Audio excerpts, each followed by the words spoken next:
Hello and welcome to Art Now. Um, this is a speaker series presented by the Department of Visual Arts at Western University. My name is Christophe Migone, and I want to start by acknowledging the Anishinaabe, Haudenosaunee, Lenape, and Attawandaron peoples whose traditional lands we are gathered upon today. This acknowledgement is but well, it's not a small step, it's a necessary, but only first step towards addressing our collective complicity in the injustices of colonialism. We pay our respects to their elders, past, present, and emerging. By respect, I think that means listening and learning, then acting and advocating.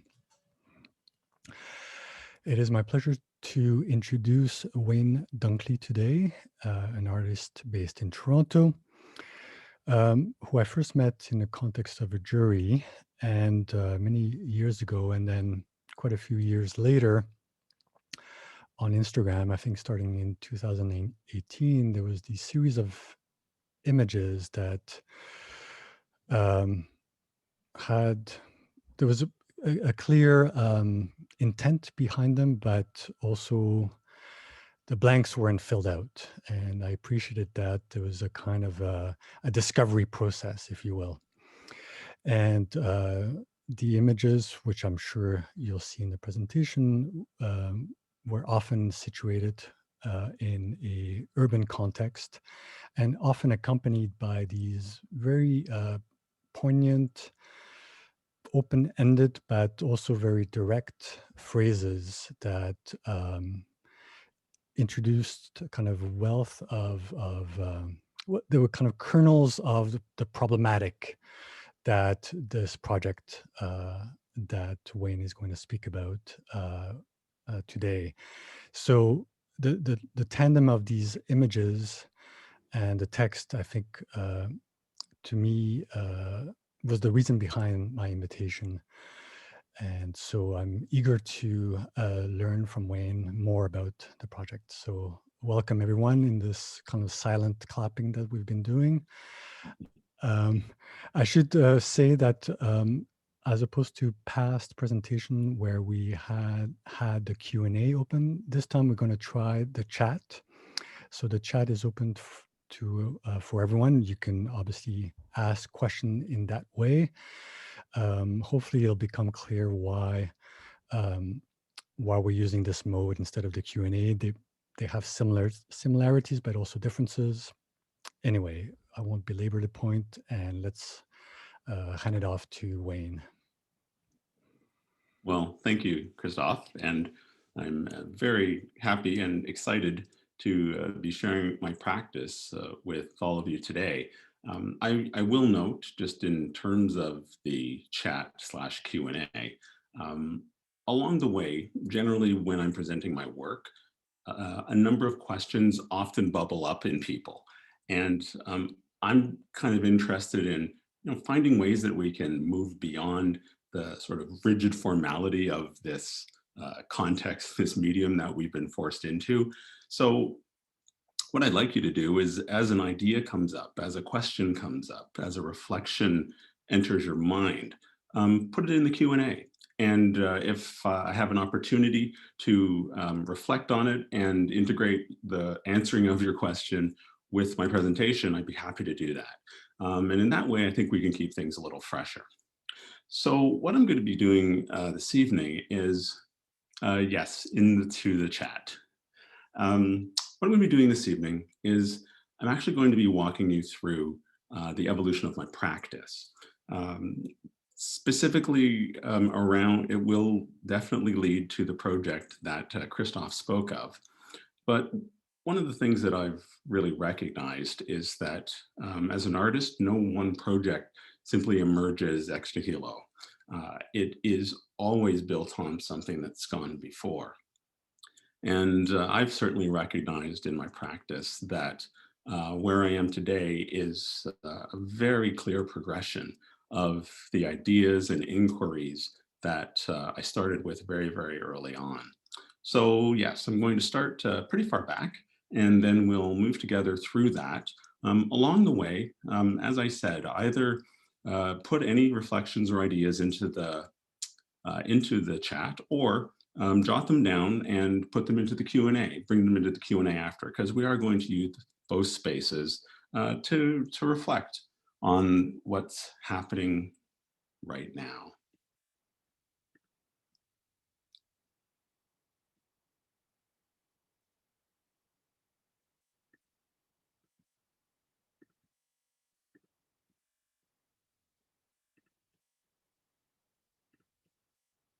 Sorry, I'm just getting my screen sharing up.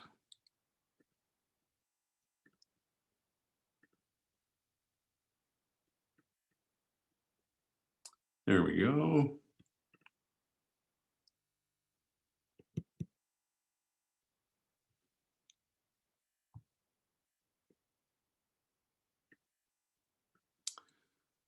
When I look at the themes of my practice, of the things that have interested me over the years, the question of, is it possible to truly know another person?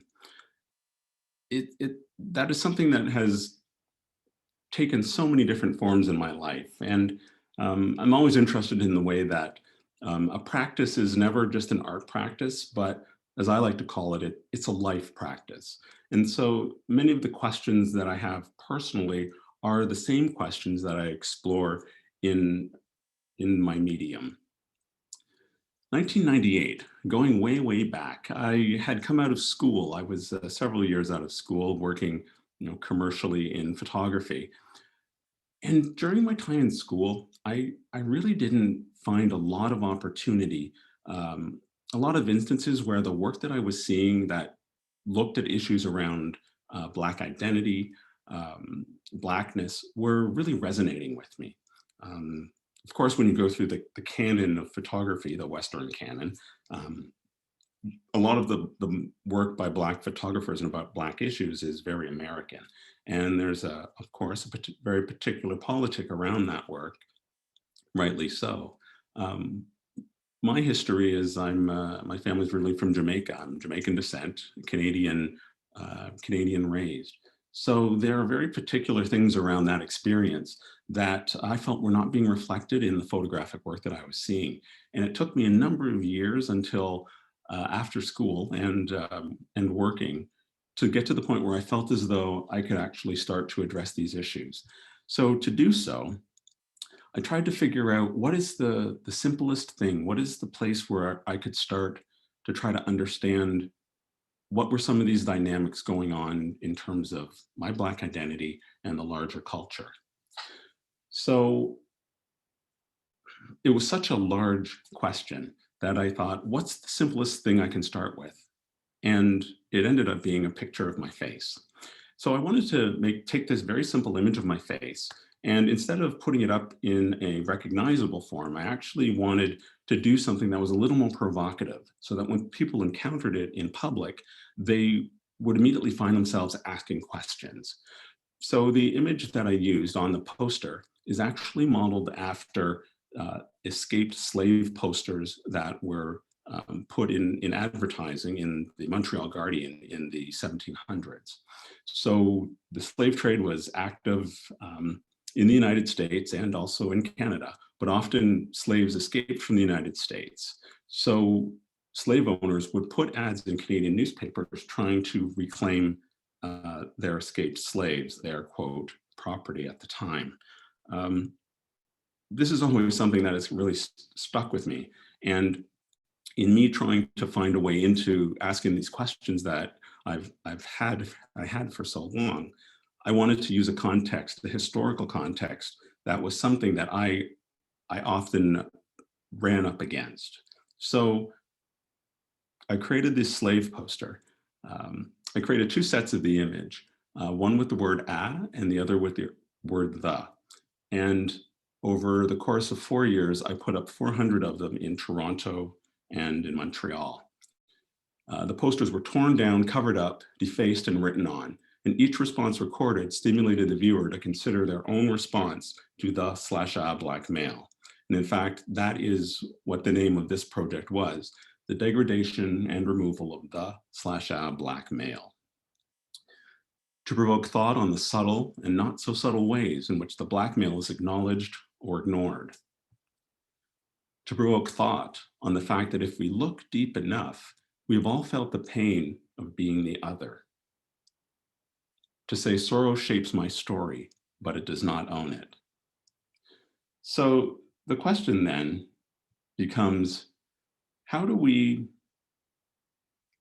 create these spaces where these questions can be asked in ways that are positive, that allow us to create an exchange, a conversation where the things that I bring are respected, my life experience, the things that I've lived, and they're put alongside the things that you've lived. And together we're able to have a conversation around those. Now, to do that in 1998 digitally was a bit of a challenge. For those of you who can think back that far, we had just come out of a time where so much of the internet was just text-based.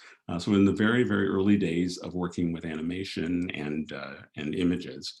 So I used an application called Adobe Flash, which is just about totally dead right now. This website was up for 15 years, and then I phased it out because the software was no longer secure.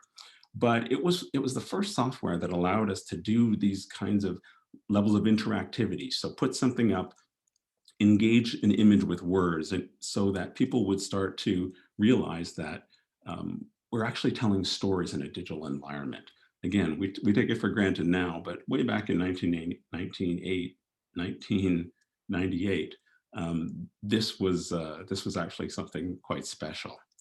So I took the images of the posters that were put up and that people had defaced, and I combined them with small stories of racism that I experienced as I was growing up and in my life at that time. Now, one of the things that was important to me was to tell the stories in sort of a reportage way. So rather than say, this is terrible and this is awful, which I think we can all assume, the idea was to put these stories out in a simple way of telling that this happened to me and this happened to me. So the posters went up. We created this website. And the website contained a book of stories of my own stories. And I put the website up and advertised it in a bunch of different places. And I asked people to submit stories to me of things that had happened to them. And what was amazing as I did this was people started to share stories of things that happened to them, of incidents of prejudice, but not just racism. People were sharing stories of all sorts of things that had happened to them. And so I ended up taking a lot of the stories that people shared and creating more animated storytelling with them, and created this site.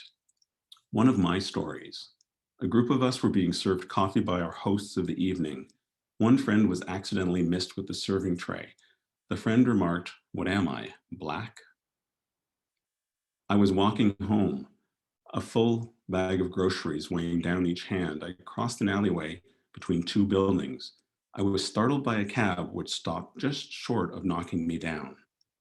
The black taxi driver looked at me and said, "Fucking Jamaican." Then he drove away.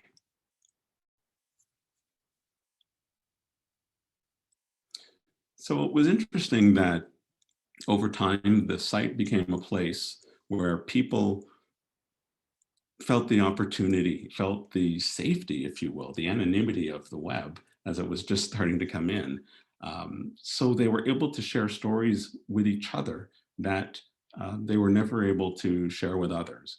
And so this kind of fed my thinking and started me believing that was something else that we were able to do in this space that was being created online. This was a submitted story. Your project was something of a shock to see my home city through different eyes. I suppose that we are all too willing to overlook such little events when they can, given enough frequency, wear away a person's feeling of membership in the society. And those are the kind of questions, reflections that I'm actually really interested in generating with my practice, and not simply just for other people, but also for myself. One of the things that always interests me about a creative practice is that the questions that I'm wondering for my own life are not just for me. And as an artist, I kind of feel like it's my responsibility to create these spaces where other people can ask some of those similar questions. Because yes, we have different backgrounds. Yes, we are dramatically different in many, many ways. But there are some things that we share. There are some questions that you have, that I have, and that I have, that other people have been asking for years and years and years. So how do we find ways to create space for that common questioning to happen? And that's one of the things that interests me, working digitally, with photography and with interactive media. This was a story submitted. I live in Oshawa near Toronto. I work in a GM car plant. There is so much racism there, and it is not subtle. My father is black and my mother is white. I look like my mother, lucky me. The workers think I'm white. The comments I hear when a minority walk away make my blood boil and my heart weep. Both my great grandfathers made their way to Canada via the Underground Railroad. So these spaces that get created are ones where we can find our way in to make connections with others. And I think in doing so, we start to make deeper connections with ourselves. So what was interesting in my practice is I started this project. It had its own life, if you will. And I started to become much more involved in presenting workshops and presenting this work, and starting to do this kind of creating a safe place for difficult questioning, so that perhaps we can make some progress in terms of how we relate to each other as human beings. So it came up to the year 2018, and we were actually at the 20th anniversary of the project. And so I thought, well, wouldn't it be interesting to do this project again, adapt it for the contemporary milieu, but are the questions that I was asking in 1998 still relevant in 2018? That's what was so intriguing.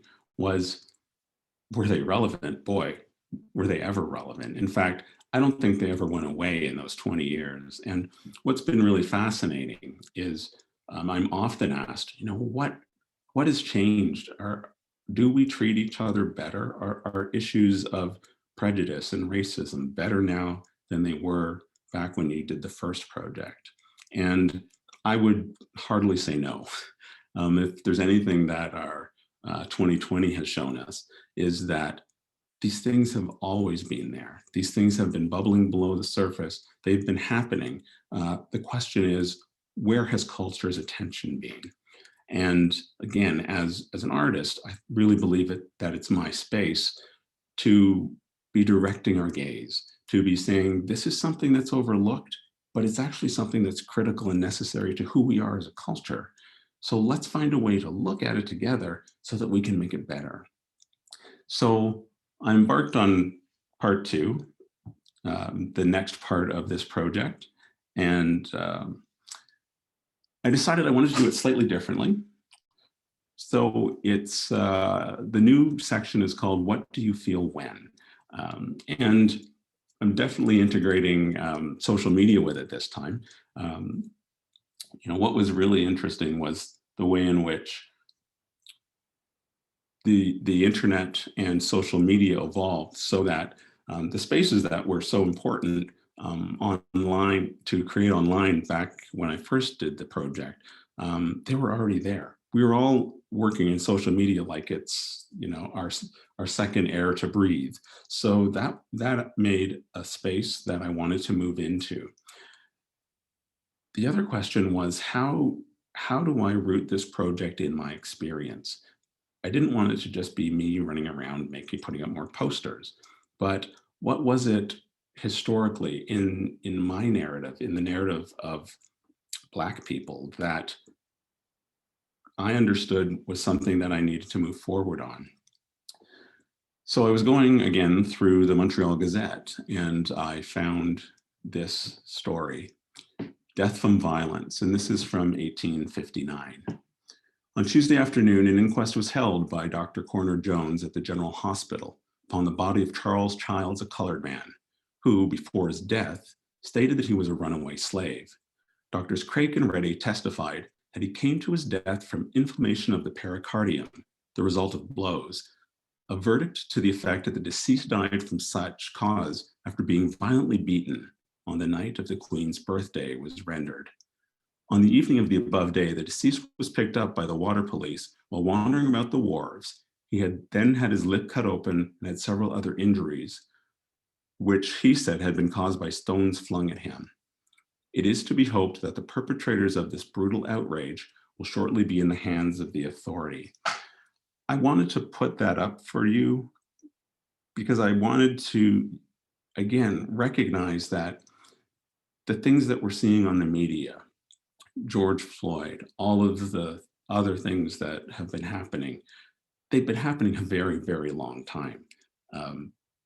People have been trying to draw attention to them for a very, very long time. And strangely enough, 2020 has been this strange maelstrom of so many events, but in a weird way, maybe there's something in this year that has allowed us to connect to our collective vulnerability.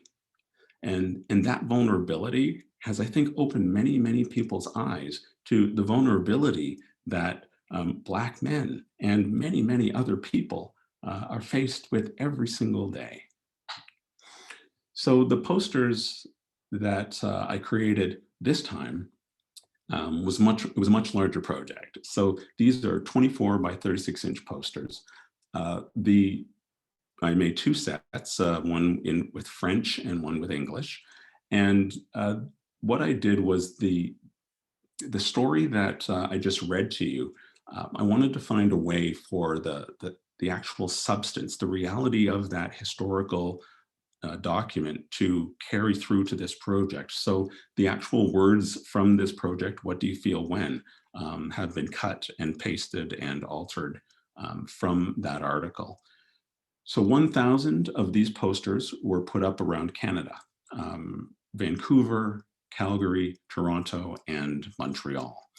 And after the posters were put up by a media company, I flew across the country to document the posters in place, but also for me to stand in front of them and interact with the public to see just what people would say when they were confronted with the face of a Black man.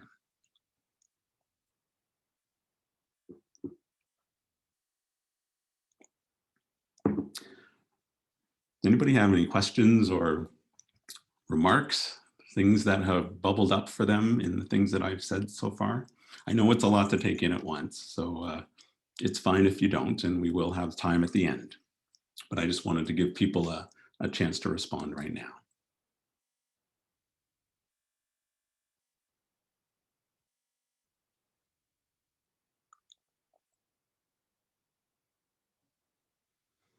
I think part of the challenge for me is trying to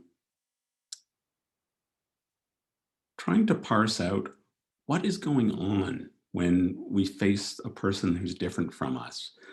Because, you know, specifically in Canada, and I am working specifically for the Canadian context here, when we face somebody, the things that come out of our mouths, sometimes, often, most often, are informed by so many layers behind us, so much of our history, so many things that we don't even recognize are informing the way that we interact with another person. And it was these unspoken actuators of our behavior that were really interesting to me. And it's why I titled this project, What Do You Feel When? And kind of leaving it as an open question. What do you feel when you encounter a Black man? What do you feel when somebody treats you differently because of the color of your skin, or because of your gender, or because of your sexual preference, or whatever it might be? Um, the fact that we treat each other differently seems to be more than just about skin tone. It seems to be more than just about encountering somebody who looks different than us. And I don't know, I'm kind of intrigued because it feels like these are problems that have been around a lot longer than I think they're some of our oldest problems. Uh, if we go back in history and we look at different texts, some of our earliest texts that we have as human beings, the Sumerian text written on a stone tablet. It's about person coming over a hill. They look different than the person writing. So they decide to either, attack them. They decide to either fornicate with them, whatever it is. But there's this strong response to the unknown. And I started to think, you know what? Somewhere in there is um, that question about what is it in us that we bring to each other that causes these reactions? Because it is more than about the things we say it is with our mouths.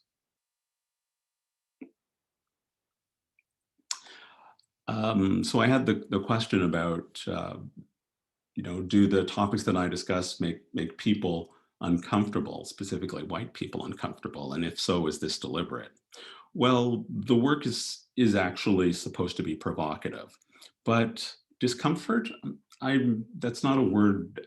Sure, if someone has discomfort, then oftentimes that's an opportunity for learning. Um, but I don't set out to create discomfort. What I do is I set out to create curiosity, and I set out, hopefully, I set out mirrors so people can see some of their own, excuse me, some of their own questioning reflected back to them.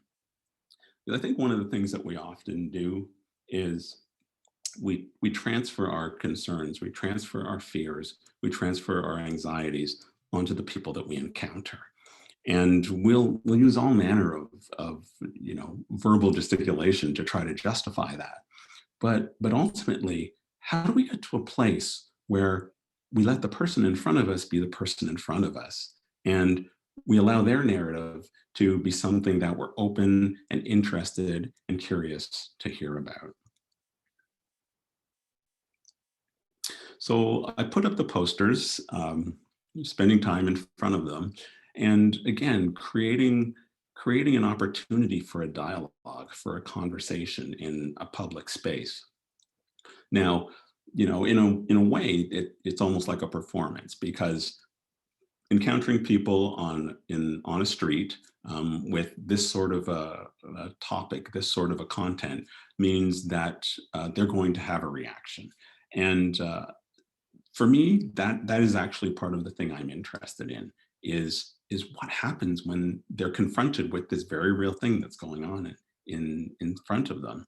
And it does create a very challenging dynamic for people to navigate. I think one of the larger issues for me is how do we make these spaces in our own lives personally? When we talk about them, even in contexts like this, they almost feel just like theory, and it's a good idea, and this is something that we should make a point of trying to do. What I'm really interested in is, how do we find ways of creating our own spaces in our own lives? Now, of course, with COVID, the literally face-to-face situation is more challenging, but I think we've all seen on the media that our current situation has exacerbated a lot of our tendencies to blame others without any cause, to treat others with a suspicion, just because they're associated with something that we think is wrong. So how do we do it differently? How do we talk about prejudice in a way that isn't broken. I think that that's one of our big challenges. With the large posters, so I was spending time with them, and spending time with the posters, spending time with people, I found myself starting to generate all sorts of reflections and questions. And so I decided to do two things with them. Some of those questions um, were coming in also from Instagram, which I was posting to. For example, this one: are you going to live your whole life with your head up your ass thinking everyone dislikes you? And that's the kind of response to me that is actually really interesting. Um, I'm really not that interested in preaching to the choir. I am interested in creating a space where we can actually have some dissonance, some difference of opinion, because absolutely we have difference of opinion. Um, I think one of the challenges we face today is that we haven't provided enough context for these difficult conversations. And absolutely, when people are disrespectful, when people, actually don't care about what you're saying and just want to shout over you to make their own statements, then of course that behavior in those situations should absolutely be shut down. But what I'm saying is, if we don't provide context for those dissonant voices, then we're going to encounter them in different ways, and they're going to get repressed, and they're going to make themselves known in other places. And I think a lot of what we're finding today is a lot of people who've been disenfranchised. It has nothing to do with necessarily being Black. um, a lot of people who've been disenfranchised and haven't had an opportunity to speak now feel like they have that opportunity, and their anger and their frustration becomes directed at those who are most vulnerable. So when we start to identify some of those kinds of behaviors, I think it gives us the possibility to try to get past that, to try to drill down to what it is that's actually informing the fear that people are carrying inside themselves. And if we can make the spaces to have those kinds of conversations in artwork and in other places culturally, then I think we'll actually begin to be able to address some of these profound issues that we're dealing with. So the project, I took it to Montreal as well, and spent time with a friend who speaks French as a translator, um, doing the same process, creating the opportunity for conversation, finding ways to kind of map my questioning, map my process onto the city. As an artist, we're often trying to find a way to map ourselves onto a place or onto an experience or onto something. And I think with this, I actually took that quite literally and found myself on mapping myself onto hoardings, onto billboards in each of these cities.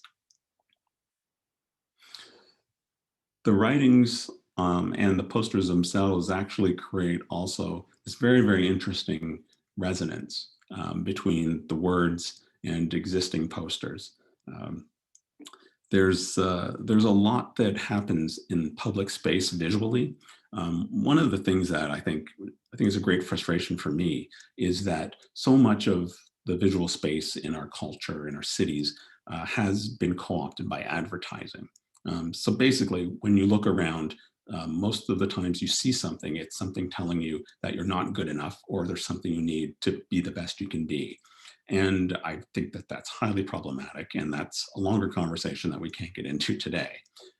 But what if those spaces where people are encountering words were spaces where they were encountering something that would cause them to take a second look, cause them to think differently about themselves, and perhaps think differently about other people. So that's a part of the inspiration for the words that were written on these posters, so that people would encounter them, and not in an accusatory fashion, well, sometimes a little accusatory, but in a way that led them to curiously question the way that they go through the world.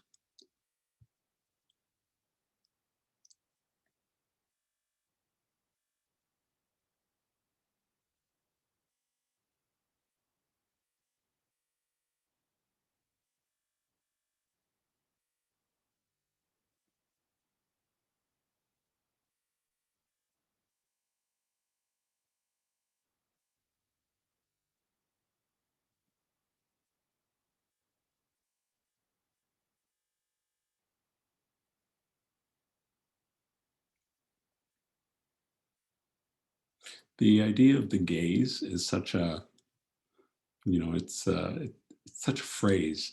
I remember hearing that in my earliest days in art school.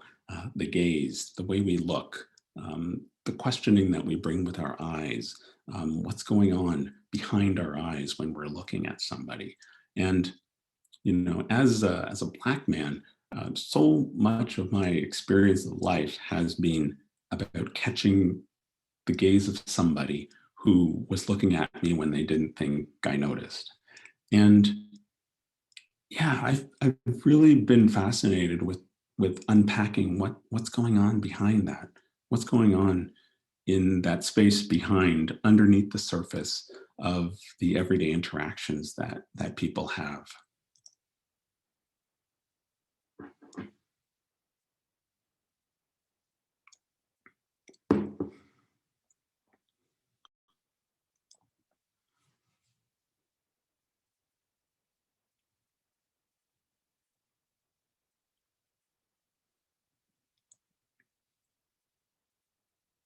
One of the things that happens really frequently is, especially now where people have become much more sensitized and starting to recognize that the issues that are at hand are systemic, are institutional, are cultural. People want to come alongside, they want to be allies, they want to find ways to support people because they think that they need to do so, and rightly so. But on so many occasions, it's been my experience that in the exuberance, in the excitement, in the desire to come alongside other people, um, sometimes people forget that it isn't actually about them. It's not their narrative, and in fact, the monolithic narrative that exists in this world right now is one that requires some people to take a step back so that others can be heard where they haven't had opportunity before. And I think that that's a tension that um, that a lot of people need to really work through, even as they work really hard to come alongside others. By superimposing, this is a question in the chat, by superimposing other people's words, writings on top of your posters, do you think it adds another level of proactiveness? And is this something that you think adds to the purpose of the posters? Absolutely. I'm quite interested in the layering process because we tend to oversimplify things. We tend to act as though this one thing that's said is the cause of this other thing, but in fact there are so many layers and so many levels um, going on in what we say and in how we choose to interact, our attitudes and actions towards other people, that I want to find a way to kind of pull them apart. It's kind of like I don't know, for you, those of you who have an iPhone, when there was a time when you try to take a photo and it would automatically take a burst photo, which means it would take about 12 pictures at once when all you wanted was one. And it was super annoying because it was kind of the default setting. But one thing I started to realize is, wait a minute, like inside the moment that I was looking to capture, there were all these other moments happening. And that kind of was part of the inspiration in part of this project as well, is the idea that there are so many pieces going on simultaneously, often pieces that don't get acknowledged. So how do I find ways of pulling them apart so that we can look at them more clearly?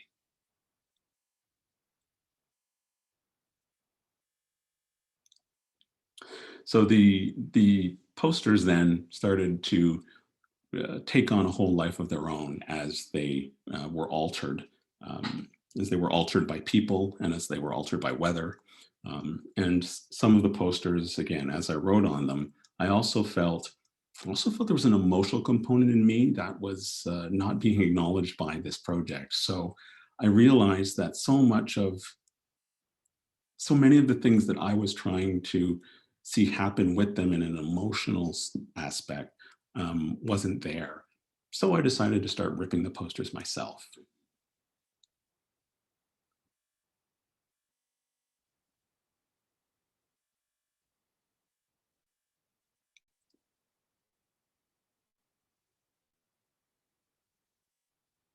Yes, there's the comment that, the simple image of a Black man can cause such strong opinions and is considered provocative, but that is that is this world that we live in right now.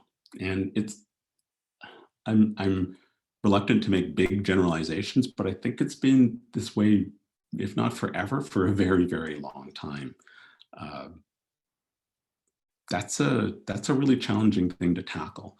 But if we don't look at ways to do it differently, then nothing is going to change. So we do need to try to look at different ways of addressing this.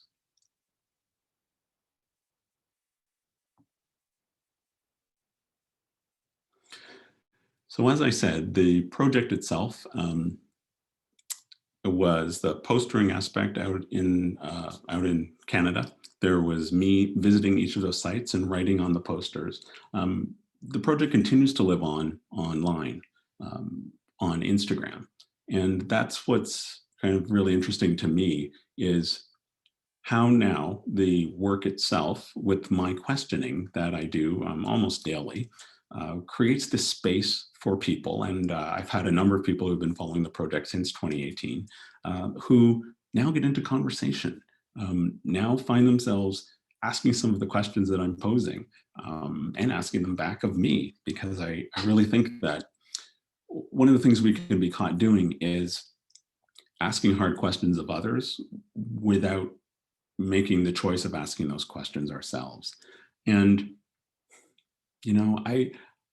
I can't help feel that part of the challenge that lays forward for all of us is to start to ask some of those hard questions on ourselves, because we'll find that we're not that innocent. Especially when it comes to issues of racism or issues of prejudice, we like to create this kind of moral hierarchy, and I think that that's one of the biggest dangers we have, is to create this black and white scenario when in fact uh, the life we live is incredibly gray. The choices that we make are incredibly gray. We like to believe we're on the side of right, um, but there's times when we are on the side of gray. So Instagram is a place that you can follow the project. You can find it at What Do You Feel When, and there's the hashtag What Do You Feel When you can follow as well. And so again, this is my sometimes daily questioning with images from this project.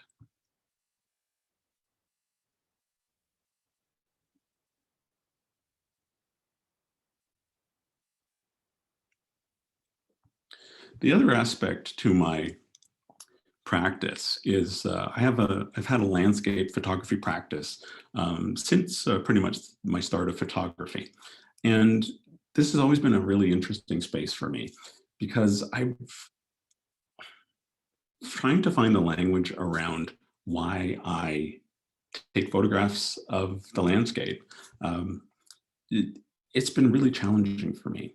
And part of it is that, the work that I've just walked you through is it's very strong. People have language, people have opinions about it all the time. And when it comes to landscape, I'm trying to find the space inside of me that's informing why I go out and why I do this, and how, and does it relate to the work that I just showed you. So in order to sort of look at that, I decided to start a number of different portfolios. And one of them that I started was called Transformations. And Transformations was really this idea of how do I, much like I did with the posters, how am I inscribing myself on the world?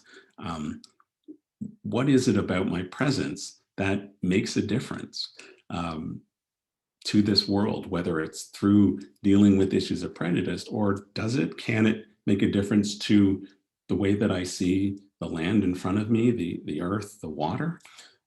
So this project is really a breathing exercise for me. All of the movement in this is very, very long exposures and me simply breathing with the water in front of me.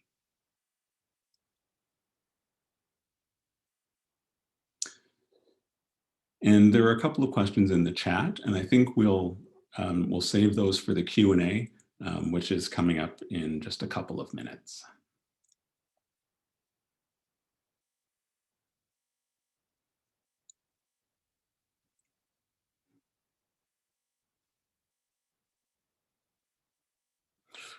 One of the things that's motivated me in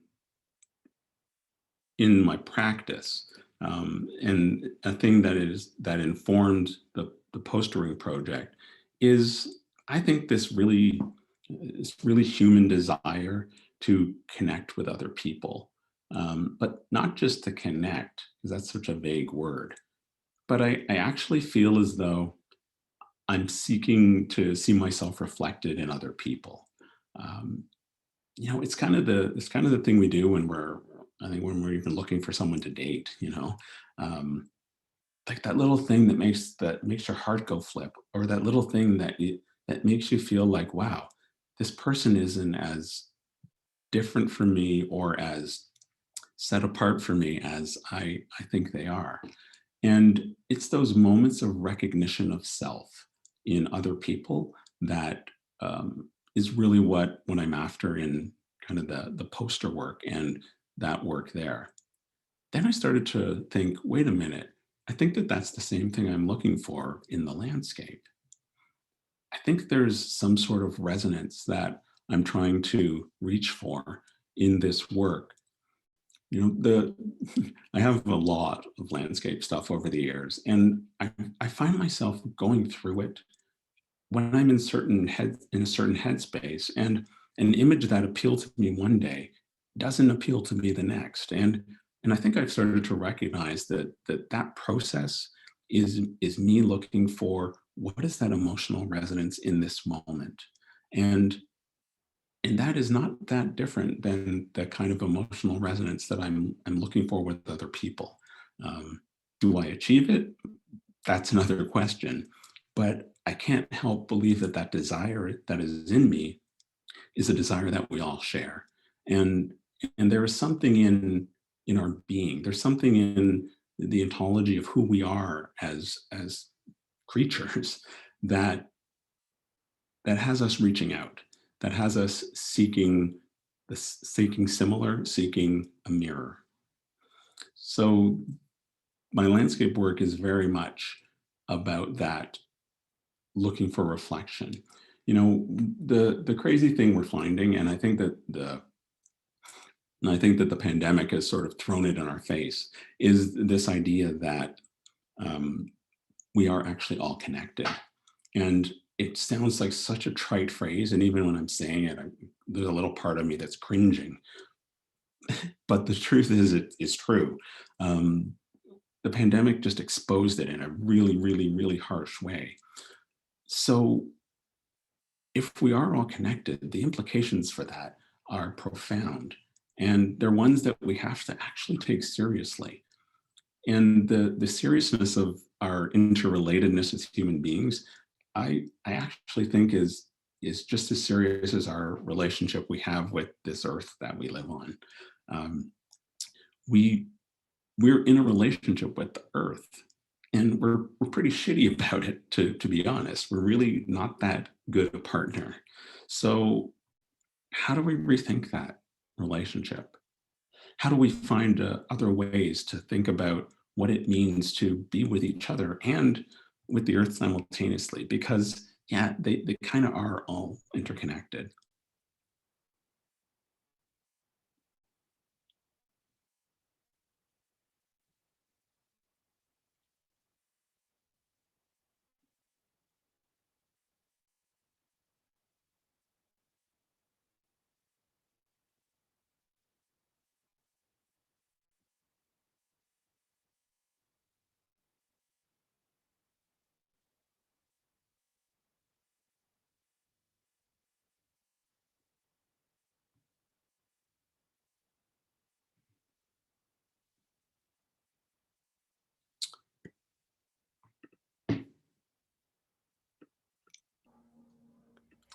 So that's some of my work. Um, that I wanted to share with you. And just to, again, to give you kind of the 10,000-foot view of some of my motivations and the things that have interested me in my process. So I think at this point we'll move into the Q&A time. And Christoph, there's some questions that you wanted to field there, and there are a couple from the chat that I will get to as well. Sure. One of them from Kristen is related to when you travel to look at the posters in situ. If you encountered any other projects in amongst the ads and so on that were also kind of akin to yours in terms of being provocative or art projects.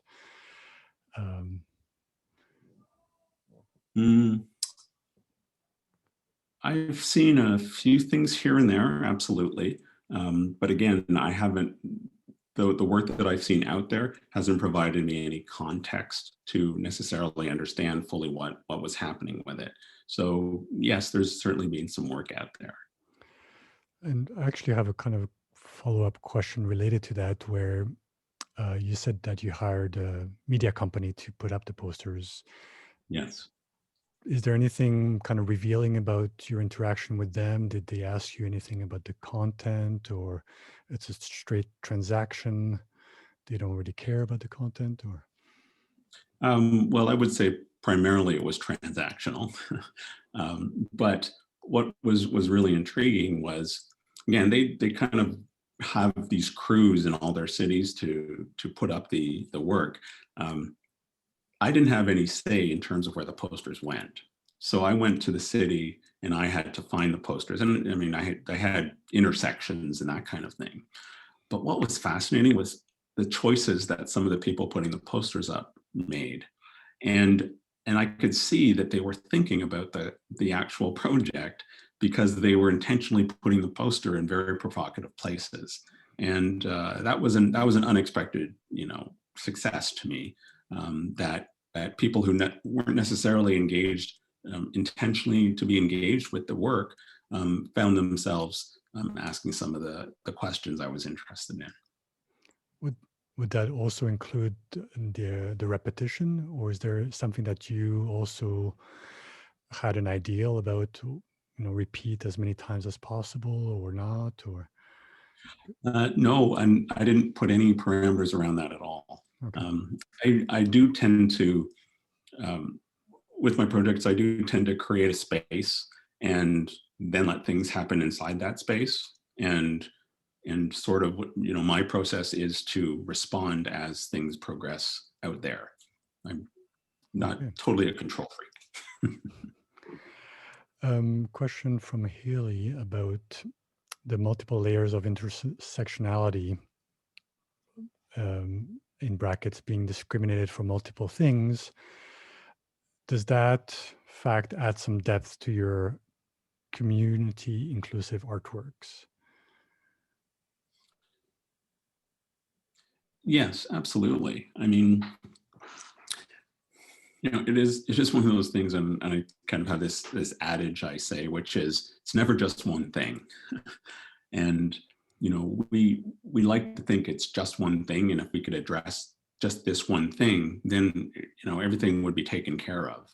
And in fact, I think we kind of fall into that fallacy when we lean too heavily into these kind of educational models only for dealing with racism. If we can just teach people not to be racist, then it's going to go away. And this is absolutely not to cast dispersions on the people who have committed their lives to education in these areas.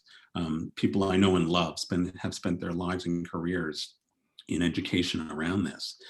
But those same people would also say they recognize how education reaches a limit, and education keeps bumping up in these places where it's just not the whole story.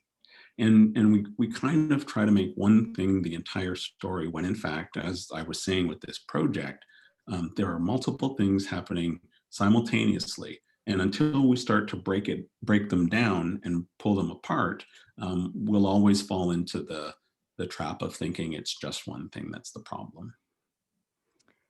Yeah, I think that this maybe relates to one of the things you said about the kind of tapping into the emotional side of the posters and you starting to rip them, and where it it shifts. If there was any hesitation beforehand in terms of the poster having a didactic or overtly political message, although I don't think it had, but that made it clear that there was something else going on, that even materially there's something nice about the layering and the juxtaposition with older posters beside them and underneath them.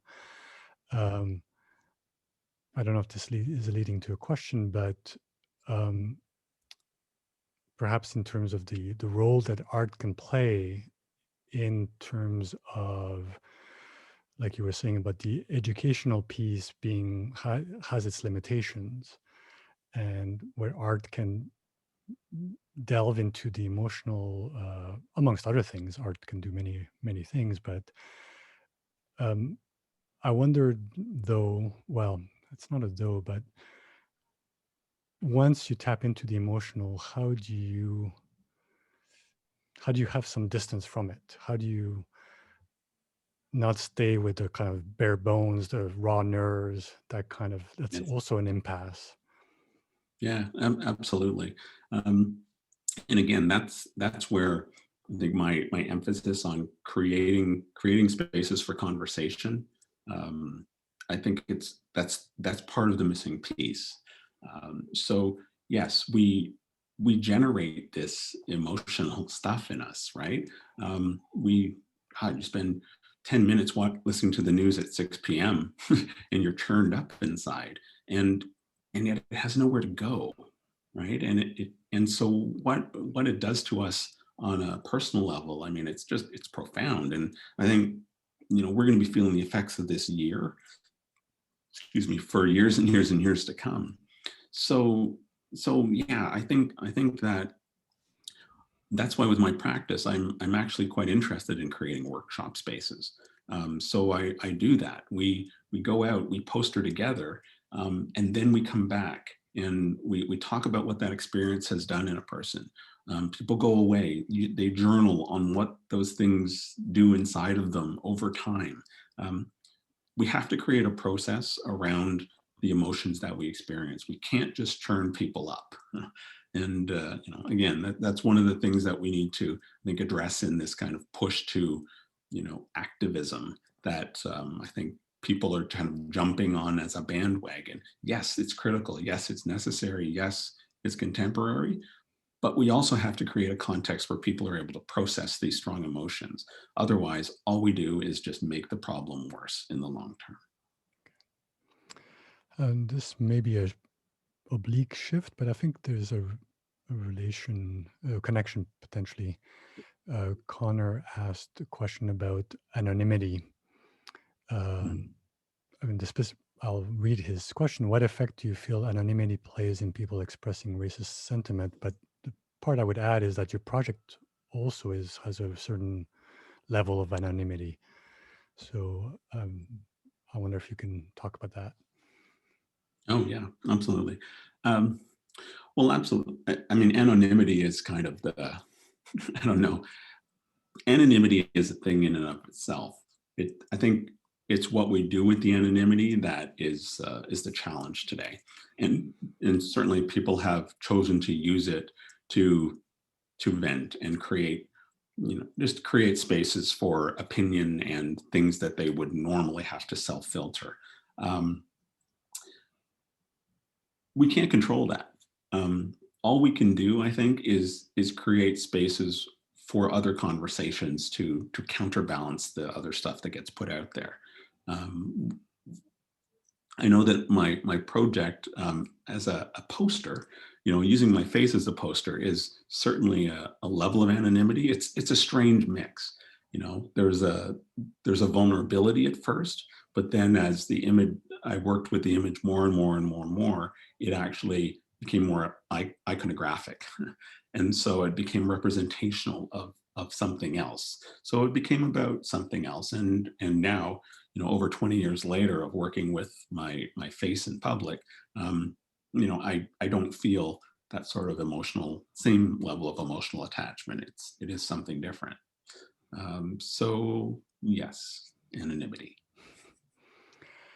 This question is from the chat, where in referencing Frantz Fanon's classic Black Skin, White Masks and The Wretched of the Earth, but Fanon, at one point in there, talks about encountering the racialized body in close quarters.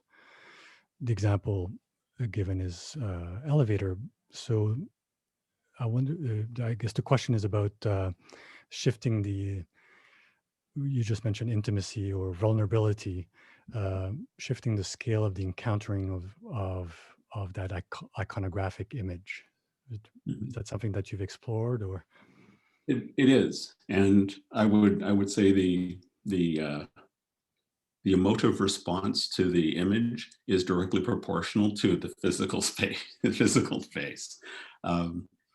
The 24 by 36 inch posters mean that my head is actually bigger than life size on them, and so when I had two of them put into an entranceway, when people were walking into a subway station, they would have an abrupt response, as though they had actually bumped into a person. So again, that tells you something. They had there was nothing other than a piece of paper on a wall, but it represented something that could cause them to start in that way. And that to me was just further evidence of some of the challenges that I was interested in looking at with the project. A question popped into my mind about returning to the anonymity question.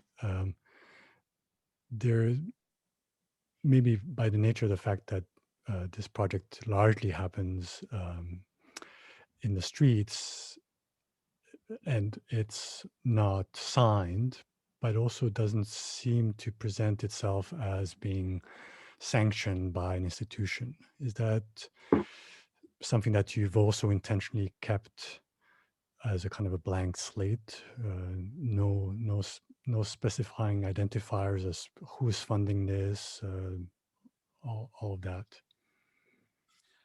Yeah, in terms of the kind of on the ground public facing aspect of this, absolutely. There is certainly a question mark regarding that. When you go to whatdoyoufeelwhen.com, you get the project synopsis and the funders lists and that kind of thing. But primarily, I was interested in that instantaneous response. So I made a point of the encounter with that face being as abrupt and as straightforward as possible. Okay. Yeah, and certainly not connected to an institution or because again, so much of the imagery that we're seeing on hoardings and on walls in the city is associated with some sort of retail message. Right. Question from Time. You said that COVID-19 threw the idea of interconnectivity in our face. Putting that in the context of What Do You Feel When project campaign, how do you think that idea influences the campaign? Mm-hmm. Well, I think that in some ways the project itself sort of existed before COVID-19.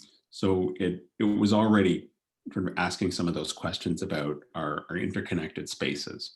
And if anything, I think COVID-19 just has created a pressure cooker, and so, this thing that we had as an option for interactivity is now become a primary means of how we relate. And it's being asked, this interface that we're working with now is being asked to do things that it was never intended to do. So inevitably, I think that when we look back at the project in its genesis, I think it was actually really grappling with these same sorts of issues. What do we do when a context does something that we don't expect it to? And part of the idea of working in Instagram was to take the social media context and subvert it with content that you wouldn't expect to see there, so that you'd be scrolling through your feed and come across this image of a face and this sort of weird ambiguous statement that makes you go, what's happening here? And that's very much my intent of continuing to work on Instagram. This is my own question that given the economy of presentation, the face and the phrase, you've spoken quite a bit about how your face has morphed and how you've very intentionally positioned it and presented it. I'm wondering how much labor went into to pinpointing the phrase, because it's so simple, but it also needs to make, I don't know. I mean, I've been trying to, yeah. I'm Yeah. wondering about that. It's so key to the project. Yes, very much so. A lot of work went into that phrase, because it is that strange thing of you want to lead the questioning, but you still want it to provide an open possibility. And you used the word earlier, Christoph, the didactic. Didacticism is something that I'm 100% against, and I think I make a point in my work to create a questioning space rather than a didactic space. I think a lot of us already have a ton of life experience, and we pretty well know how we should be acting in certain scenarios. I don't think a lot of us have been given this kind of a social way of being with each other, and we've been taught it since we were children. Yes, it gets more complex as we get older, but there's some very basic things in terms of how we treat each other, and that's a knowledge that I like to believe that we already have. I don't want to tell people how to behave. I'm sure you might be just like me in that when somebody tells you this is the way you're supposed to be acting, often you want to do exactly the opposite. So rather than tell people how to act, let's talk about what we're feeling right now and why we try to make other people feel the way we do, and what's going on in us to make us have these behaviors. I think that those kinds of complex questions are the ones that get created by a phrase like, what do you feel when? So I think that's where I went with that phrase. Yeah, and I mean, and one possible, I think one of the immediate ways to fill out that phrase is what do you feel when you encounter the stranger or the foreigner? And you spoke a little bit about that, this thing that you fear and you don't know why you fear this face confronting you that you don't recognize, or the mirror. There was a question related to masochism and sadism that I want to maybe shift a little bit towards the question of the fetish. What about the kind of have you encountered this kind of flip side of the reaction to this project of a recoil or a kind of confrontation with one's own either overt or internalized racism to one of fetish, which arguably is also part of the same package. How do you address that, or if you had to? Yeah, definitely. It's definitely out there. Again, the thing for me is I had this point at which I realized that, and it was actually a very freeing moment when I realized that it wasn't my responsibility. Like people's response to the work wasn't my responsibility. My responsibility is to create a question in context, and then people will go with it as they go with it. I'm certainly not. I'm not trying for people to have one reaction. I'm trying to have people ask questions of themselves. And so, yes, all sorts of those kinds of responses have happened. Um, but again, I'm not here to tell people this is the way you should respond to the work. Right. Okay, I think maybe a good place to end would be with a question from the Q&A that might lead to an opening towards the future in some ways. Maybe you can mention, I don't know if you have a current or upcoming projects, but the question was, after finishing those projects, what observations surprised you the most, or what kind of, I guess, what stays with you as key reactions, even though you just Mm, spoke about not depending on them or not being able to control that. mm. Yeah, I think one of the things that surprised me, well, surprised me. Yeah, okay, I use the word surprise. The thing that surprised me the most was, standing in front of those posters and talking to people and having them, and this is before George Floyd, having them surprised at the narratives that I would share with them from my own life of the things that happened to me. And then the denial of that, this kind of reactive denial of my own narrative. When me telling a story of what happened to me, when I was put into a police car when I was 9 years old, like why would that be a threat to you? But all of a sudden, this becomes threatening to that person, and so for me, that actually tells me more about that person than it does anything else, which is part of the project. Like, why have you had such a strong reaction to something I'm simply speaking of that happened in my life, when there's no threat, no obvious threat to you? So it is that question of how do we respond in ways that kind of address that unspoken threat that we all carry around. So there are a number of questions that I know we're probably not going to have time for, but what I would suggest is absolutely find me on Instagram. I'm happy to continue conversations, chatting through there, and Instagram is probably the best place to find me. Okay. Well, Wayne, on behalf of everyone here, whatever here is, um, thank you very much. And You're quite welcome. those of you who are in the class will meet back as per usual with the other class Zoom link at 8:30 on the nose. Thanks again. Okay, thank you, everyone.